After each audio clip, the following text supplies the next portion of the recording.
Good morning. Thank you for coming to see me. Please take a seat. Thank you, sir. What was this regarding? I wanted to speak to you regarding the performance as part of our regular performance appraisals. I have noted a dip in your performance levels, which have been of great concern to me. You're one of our experienced and a key team member. Unfortunately, I have recently come across a few instances where your actions have contravened the company policy for customer services. You have been found to keep the phone ringing and keeping the customer on hold for a long time. Do you have anything to say on this? No, sir. I have always tried to answer my phones immediately. And I've always attended the calls on hold within the company guidelines. I'm sure there has been a misunderstanding or a miscommunication about me. I have access to company records and logs. I can point out instances where you had let your phone ring until the customer hanged up. You had also kept customers on hold for as long as 15 minutes, and in some cases you were found to be arguing with the customers on the phone. I'm sorry for this. I have always tried to adhere the company guidelines and instructed by the manager. Could you please elaborate the instances that have found me wanting in my duties? Yes, of course. Take for instance the Ace mining equipment issue.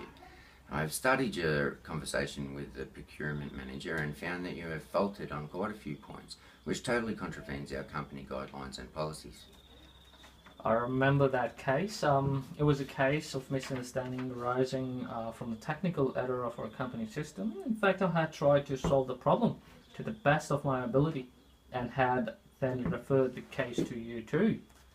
Yes, I not only studied the entire conversation, but I even had a long talk with the client as a part of our customer satisfaction program. While he did mention that you tried to provide him with a solution, he cited a couple instances wherein he was upset with the way the case was handled. Let me point out these instances. To begin with, you did not pay attention to his problem and refused to acknowledge the problem. On the contrary, you were arguing with him, which not only sounded unprofessional, but was also rude to an extent. Yes, I accept the point. However, this was the one-off instance and has never ever happened earlier. I shall also make sure that this doesn't repeat in the future too. However, I had accepted my mistake and apologized to the client, and had given him all the options within my authority. While you did apologise to the client, the situation should have not have arisen at all in the first place. It was totally avoidable, and had you been more careful in listening to the customer's complaint. Unfortunately, the client also found that you had been rude at times, not only that you had put the client's call on hold for a long time, in spite of the client having specifically told you that he is short of time.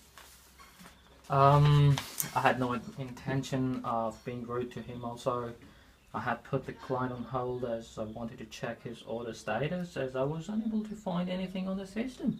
The entire process took time, which was totally out of my control.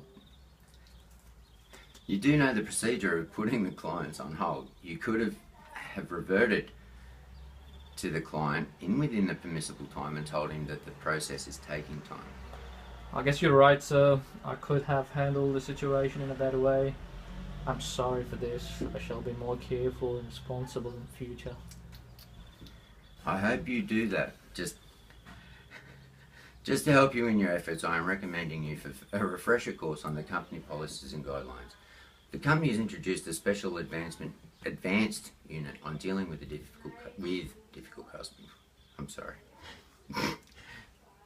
Which will give some interesting insights into customer relationship maintenance. I am sure